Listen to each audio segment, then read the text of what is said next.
Good morning everyone, मैं सरबजीत सिंह आपका स्वागत करता हूं आपके अपने YouTube channel free visa adviser पर। खबर सच्ची है तो ही अच्छी है। दोस्तों, मैंने जिक्र किया था कि कनाडा अभी डायरेक्ट फ्लाइट्स नहीं शुरू करेगा और इसका एग्जाम्पल आज आ गया है।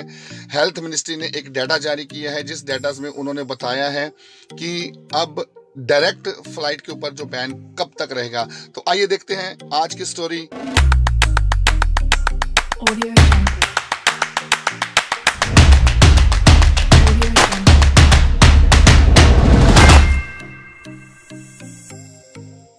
तो दोस्तों, कनाडा की हेल्थ मिनिस्ट्री जो बहुत टाइम से कॉन्शियस थी, उसने बहुत सारा डाटा जारी किया है, जिसके अंदर उसने बोला है कि बहुत सारे जो इनडायरेक्ट रूट से जो ट्रैवलर्स आए हैं वो इफेक्टेड थे, कोरोना इफेक्टेड थे, जिसके कारण काफ़ी सारे लोगों को वहाँ पे इसका खामियाजा भुगतना पड़ा। यानी कि बहुत सारे लोग वहाँ पे कनाडा के अंदर इफेक्टेड हुए। तो ये हेल्थ मिनिस्ट्री की जो रिपोर्ट है ये कल जारी की गई और इसमें बोला गया कि जो ज़्यादातर जो इफेक्टेड जो ट्रैवलर हुए कनाडा के अंदर आए, एंटर किए, वो ज़्यादातर लॉस वेगास से थे, यानी कि यूएस से थे। दोस्तों, दोनों कंट्री एक दूसरे की पड़ोसी कंट्री हैं और यूएस एक बहुत बड़ा देश है, लेकिन कनाडा ने उसके ऊपर भी बैन इतने ज़बरदस्त तरीके से लगा रखा था क्योंकि उसका रीज़न था, क्योंकि वो रिस्क नहीं लेना चाहते थे। इसीलिए भारत रेड लिस्ट में था और भारत से पाकिस्तान और नेपाल, ये कुछ और भी कंट्री थे, लेकिन सबसे ज़्यादा जो है स्टूडेंट माइग्रेट हो रहे थे भारत से।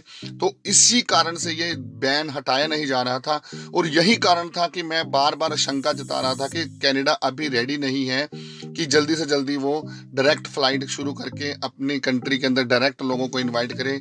RT-PCR टेस्ट किसी थर्ड कंट्री का होना भी अपने आप में एग्जाम्पल है कि they want to be sure कि हमारी कंट्री के अंदर जो लोग आ रहे हैं वो थर्ड कंट्री से अगर वो RT-PCR टेस्ट करवा कर आ रहे हैं तो वो हो सकता है कि वो बिल्कुल ही फुली वैक्सीनेट होकर जब आएंगे तो वो बिल्कुल ठीक रहेंगे। लेकिन उनमें से भी कुछ लोग इफेक्टेड थे, ये रिपोर्ट के अंदर बताया गया है।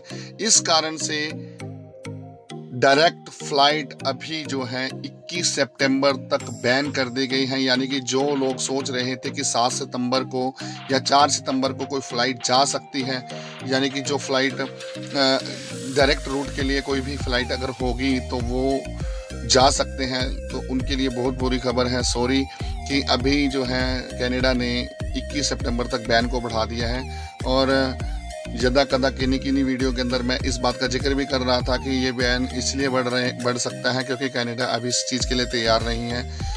बहुत सारे लोग होते हैं जो क्रिटिसिज्म में आ जाते हैं, लेकिन वो फैक्ट्स को समझते नहीं हैं। और अभी जो रेट बढ़ रहे हैं, मैं रोज़ कह रहा हूँ कि रेट बढ़ रही हैं, कॉस्ट बढ़ रही है। आप जल्दी से जल्दी जो है, जो निकलना चाहते हैं वो जल्दी निकलिए। दूसरी खबर सुन लीजिए, क्योंकि कनाडा ने अभी जो है ना ये रिपोर्ट दी है, तो अब कनाडा की जो एजुकेशन मिनिस्ट्री है उसने भी अपना बयान जारी किया है कि जो स्टूडेंट्स, जो इंटरनेशनल स्टूडेंट्स अभी जिनको परमिट नहीं मिला है, यानी कि स्टडी परमिट नहीं मिला है या और किसी कारण से अभी कनाडा के अंदर नहीं आए हैं, उनके लिए भी ये खबर है कि वो अपने देश में रहें, वहाँ पे ऑनलाइन क्लासें लगाएं और ऑनलाइन क्लासें लगाकर ही अपने सेमेस्टर पूरे करें। और सेमेस्टर पूरे करने के बाद उन्होंने वादा किया है कि उनके वर्क परमिट के ऊपर इसका कोई असर नहीं पड़ेगा और उनको बाकायदा जो है जॉब्स के लिए इन्वाइट किया जाएगा। और इन्वाइट करने के साथ साथ ही उन्हें प्रॉपर तरीके से वही चीज़ें उनके साथ की जाएंगी, उनको वही फैसिलिटीज़ प्रोवाइड की जाएंगी जो उनके यहाँ होने के बाद होने वाली थी। तो दोस्तों, मेरा शक था कि कहीं ना कहीं इसके ऊपर भी बैन लग सकता है कि स्टूडेंट्स को वहाँ ना बुलाया जाए। तो जो सितंबर इनटेक है, यानी कि फॉल के लिए जो लोग जाना चाह रहे थे वहाँ पे, उनके लिए बहुत बुरी खबर है। तो अभी भी थोड़ा सा चांस है कि कहीं कहीं किसी यूनिवर्सिटी ने अपने वहाँ पे स्टूडेंट्स को बुला रखा है कि जिन लोगों को बुला रखा है वो जल्दी से जल्दी जाना चाहते हैं तो जा सकते हैं, अगर रुक सकते हैं तो रुकिए। लेकिन अभी जो सिचुएशन है उसके मुताबिक मैं आपको ये जो हालात बता रहा हूँ, ये हालात ये हैं। तो दोस्तों, जब भी मैं आपके सामने खबर लेकर आता हूँ तो बहुत ही अथेंटिक वे से खबर लेकर आता हूँ। इसके साथ साथ एक और बहुत ज़रूरी सूचना आप लोगों के साथ शेयर करनी थी कि जब आप कोई भी पैकेज ले रहे हैं जो जाने के लिए इनडायरेक्ट रूट से, उसको ध्यान से चूज़ कीजिए। बहुत सारे लोग मेरे पास काफ़ी मैसेजेस भेजते हैं कि सर ये देखो 2,13,000 में, 2,20,000 में। दोस्तों, उनको चूज़ करते वक्त ध्यान रखिए कि आपको नहीं पता चलता कि चार्टर प्लेन क्या होता है। चार्टर प्लेन की कुछ शर्तें होती हैं, उन शर्तों के मुताबिक आपसे पैसा मांग लिया जाता है, आपकी टिकट बाद में इशू की जाती है और बहुत सारे उसके अंदर लूप होल्स होते हैं। और मैं जो आपको टिकट करवा के दे रहा हूँ वो डायरेक्ट आपको एयरलाइन से निकलवा कर सीट देता हूँ और उसका बाकायदा रिकॉर्ड होता है और जेन्युइन तरीके से वो आपके साथ, थोड़ा पैसा जरूर लग जाता है आपका, लेकिन आप जेन्युइन तरीके से, क्योंकि बहुत सारे फ्रॉड देखने को मिले हैं मुझे बहुत पीछे, कुछ पंजाब से मेरे पास वीडियोस पड़े हुए हैं अभी, लेकिन अभी उनके ऊपर जब मुझे टाइम मिलेगा तो मैं ज़रूर उनके ऊपर वीडियो बनाऊंगा। लेकिन मैं आप लोगों से एक ही चीज़ कहना चाहता हूं कि सस्ते के चक्कर में आप अपने पैसे खराब मत करें। अथेंटिक किसी एजेंट के पास जाएं जो आपको बहुत अच्छे तरीके से खबर दे सकता हो।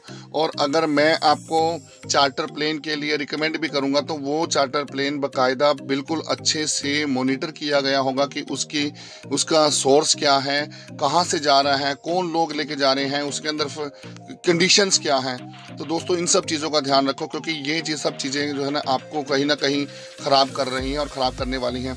इसके अलावा मैं आप लोगों को एक और चीज़ कहना चाहूँगा कि आपने जब चैनल को सब्सक्राइब किया है तो सब्सक्राइब करने के बाद जो आपके पास इंफॉर्मेशन आती है वो इंफॉर्मेशन ध्यान से देखिए, क्योंकि ये आप लोगों के लिए है।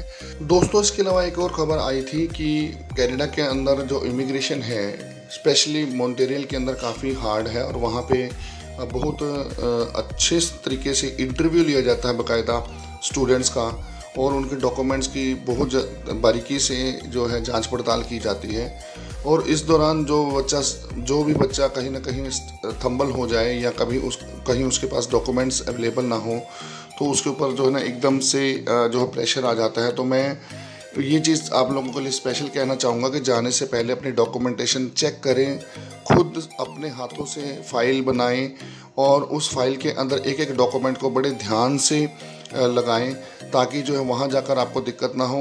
एक हार्ड कॉपी 3 फाइलें बनाइए, एक अपने बैगेज में रखिए, एक अपने पास अपने रखिए, और कहीं ना कहीं आपको ये सारी चीज़ें हेल्प करेंगी।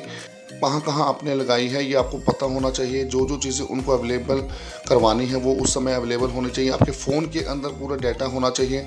इवन आपका GIC जो आपने GIC भरा था उसका लॉगिन आपके पास होना चाहिए। आपकी जो पोर्टल है जो कॉलेज का पोर्टल है जहाँ से आप क्लास लगाते हैं वो कॉलेज के पोर्टल का एक्सेस आपके पास होना चाहिए। तो ये सब चीज़ें छोटी छोटी हैं, बारीक हैं, लेकिन वहाँ पर इन सब चीज़ों का बहुत अच्छे तरीके से रोल किया, यानी कि अब कहीं ना कहीं कनाडा सरकार वहाँ से डिपोर्ट करने का रास्ता ढूंढ रही है कि आप उनके वहाँ पे एंटर ना करें।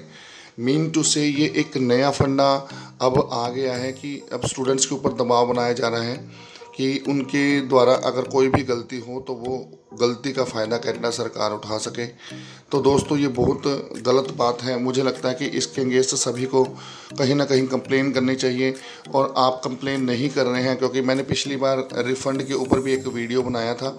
उस रिफ़ंड के ऊपर क्योंकि एयर कनाडा और एयर इंडिया अभी तक 1.5 साल से लोगों के रिफ़ंड फंसे हुए हैं वहाँ पे, और उस ट्वीट के ऊपर भी कई लोगों ने रिस्पॉन्स नहीं दिखाया। तो मुझे लगता है कि आप कहीं ना कहीं बहुत लैग कर रहे हैं।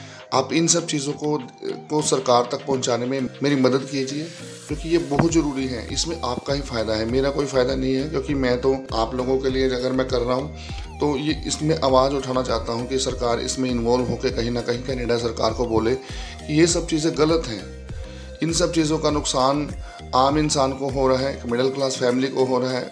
इतने पैसे नहीं होते, कुछ बच्चों को डिवोर्ट किया गया है। तो this is ridiculous, please try to understand. ये सब चीज़ें आपको ध्यान करनी है और ये इसके ऊपर ध्यान दीजिए। बहुत जल्दी ही यानी कि कल या परसों मैं डॉक्यूमेंटेशन के ऊपर एक वीडियो बनाऊंगा कि आपको क्या क्या रिक्वायर्ड डॉक्यूमेंट चाहिए होते हैं, जो डॉक्यूमेंट आपको वहाँ पे दिखाने होते हैं, ताकि आप लोगों को कोई परेशानी ना हो। और सीरियसली आप अपने आप को बड़ा कॉन्फिडेंटली उनके सामने प्रस्तुत कीजिए। आप गलत काम नहीं कर रहे हैं, आप एक बहुत अच्छा काम कर रहे हैं। स्टडी वीज़ा है आपके पास, जेन्युइन वीज़ा है, थंबल ना होएं। आप इंटरव्यू की बाकायदा तैयारी कीजिए। इन्हीं शब्दों के साथ आप लोगों से इजाज़त लेना चाहूँगा। See you later, God bless you, wish all the best.